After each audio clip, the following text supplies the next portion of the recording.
Société, droit et liberté avec Frédéric Bérard à C'est jamais pareil.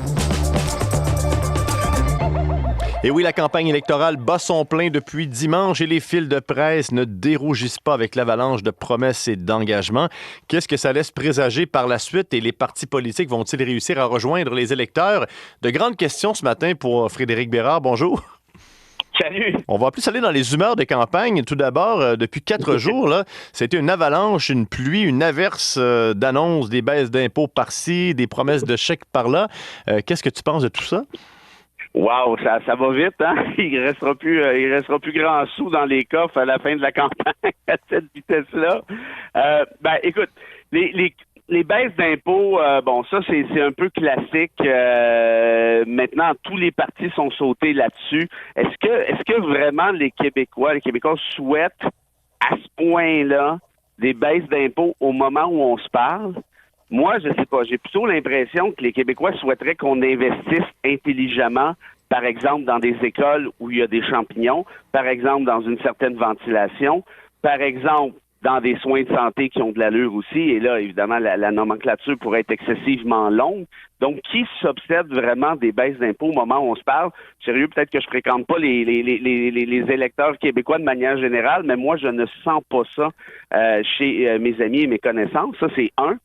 2, et ça, c'est beaucoup plus problématique, Frédéric, la promesse du chèque si tu votes pour moi, ça, franchement, là, je vais peser mes mots, mais je trouve ça abject, parce qu'ils nous ont fait le coup en février dernier ou en mars. Là, ils nous le refont, mais si vous votez pour nous, la totalité de ces dépenses-là, prenant pour acquis que la CAQ va être élue, on parle d'à peu près entre 8 et 10 milliards de dollars. C'est énormément d'argent qui pourrait être investi pour nos plus vulnérables. Mais certains pourraient dire que c'est une réponse au contexte d'inflation. OK, parfait. Qu'est-ce que l'inflation? Cours d'économie 101, l'inflation, c'est une économie qui roule, qui surchauffe. La fournaise de l'économie, elle est rouge-mauve. François Legault dit, regardez, plutôt que de baisser des tarifs d'Hydro-Québec pour les plus défavorisés, par exemple, moi, je vais vous remettre chacun un 600$ ou un 400$. Prenez la bûche là que je vous donne, puis allez mettre ça dans la fournaise de l'économie. Vous allez voir, ça va aller mieux. Ça va arriver, là, ça prend pas tête à Papineau pour le comprendre. La fournaise va chauffer encore plus, puis comme la fournaise va chauffer encore plus, l'inflation va grimper encore plus, puis les plus vulnérables vont en baver encore plus. Mais au moins, François aura été élu sur cette promesse-là. Vous voyez, ça fait vraiment du plessiste à l'os où on promettait des frigidaires. On s'adresse, non pas, on parlait de René Lévesque la semaine passée chez plusieurs médias.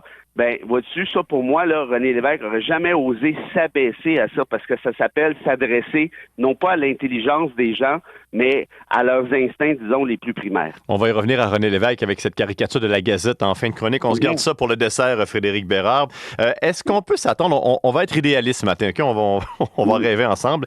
Est-ce qu'on peut s'attendre pour la campagne un véritable choc d'idées, choc de vision, où on va encore s'attarder, on va encore faire des grandes manchettes sur les gaffes et les bévues? Je pense par exemple à François Legault qui a utilisé le terme « la petite madame » en début de campagne, ou encore là, Dominique Anglade qui se plaint que François Legault, la CAQ, copie son programme.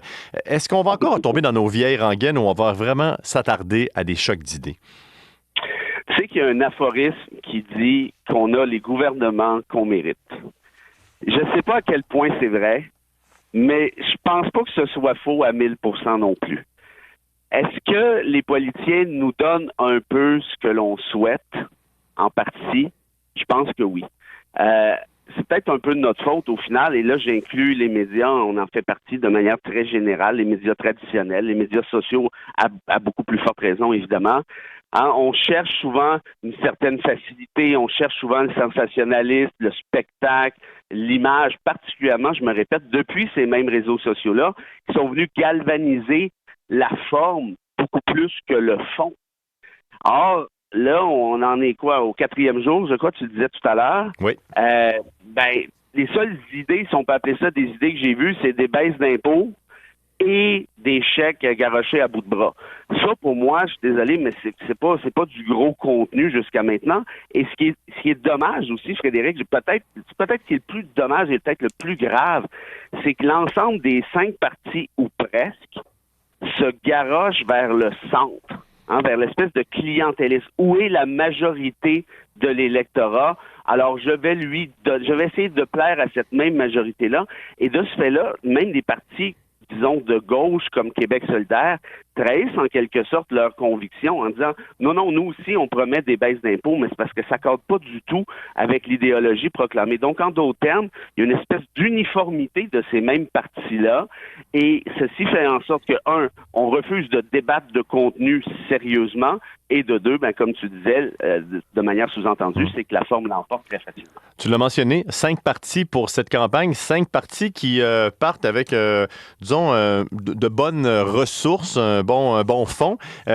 Quels sont les avantages pour nous, les électeurs, et qu'est-ce que ça apporte à une campagne électorale à 5 partis? C'est 5 partis, là, c'est du monde à la messe. Moi, quand j'ai commencé à suivre la politique, ça trahit un peu mon âge, là. Je suis né en 77, mais c'était pas compliqué. On votait pour le PQ, on votait pour le PLQ. Est arrivé un peu plus tard la DQ, plus tard Québec solidaire, et là, maintenant, on est rendu à 5 joueurs sur la patinoire, c'est énorme. Pour répondre à ta question, je pense que je l'ai fait un petit peu dans ma réponse précédente, c'est que si au moins il y avait des partis qui se tenaient debout par rapport à leurs convictions, en quelque sorte, plutôt que de se garrocher, je me répète, vers cette espèce de centrisme-là, là, ça pourrait être intéressant parce qu'on aurait justement des débats d'idées. Mais là, puisque tous ces 5 partis-là cherchent justement à peu près le même électorat, on en arrive à une espèce de fusion ou de confusion des genres. Le seul, ironiquement peut-être, qui sort un peu du lot, c'est Éric Duhem avec des propositions un petit peu plus, je dirais, iconoclastes, un petit peu plus marquées. Mais même lui, cherche à pas trop déplaire. Là, tu vois là, qui se range tranquillement vers ce même centre. Donc j'espère que, puis évidemment, moi je suis pas, je donne mon opinion, là, je suis pas à droite du tout. Là, je voterai jamais pour un parti conservateur, mais je souhaite que Duhem continue de proposer des idées comme celles-là qui sont les siennes, pour qu'on puisse au moins débattre, par exemple, je sais pas moi, du privé dans la santé et ainsi de suite. Et si on se fie à ta dernière chronique dans le métro, on voit que tu salives déjà pour le débat des chefs, mais ça, on va en reparler plus tard. On a 60 secondes, Frédéric. J'aimerais que tu abordes, parce que toi, tu connais plus la réalité montréalaise, tu travailles là-bas. Revenir sur cette caricature du journal de Gazette où on voyait une dame où son petit chien urinait sur une affiche qui soulignait le centenaire de René Lévesque. Le caricaturiste s'est défendu en disant qu'il voulait plutôt dénoncer le personnage de la vieille anglophone, là, vraiment opposée aux idées de souveraineté. Qu'est-ce que tu as pensé de cette controverse entourant la caricature? Deux choses très rapidement. La première, c'est que j'ai remarqué sur mes médias sociaux que la plupart des gens qui défendaient Charlie Hebdo, la liberté d'expression, puis les blagues sur les Arabes, ont été scandalisés de la caricature de la Gazette et ont demandé des excuses. Donc ça, je trouve ça quand même un peu ironique. Là, on est Charlie Hebdo ou on ne l'est pas. Est-ce que la caricature était de mauvais goût, sachant que ça aurait été le 100e anniversaire de Lévesque? Oui, elle est de mauvais goût. Est-ce qu'elle me choque? À titre personnel, je le sais pas, mais je la trouve déplaisante. Est-ce que ce caricaturiste-là a le droit de faire cette caricature? Je crois que oui. Ça, pour moi, ça fait absolument aucun doute. Et pour répondre sur la question de fond, est-ce qu'il voulait vraiment faire du deuxième degré en attaquant la vieille madame anglaise là, qui peut-être, mais son premier degré était tellement fort que je pense que personne n'a compris le deuxième avant qu'il l'explique lui-même. Et dans ces cas-là, on appelle ça une caricature ratée. Frédéric Bérard, merci beaucoup. On se reparle la semaine prochaine. Avec grand plaisir. Salut. Bye bye.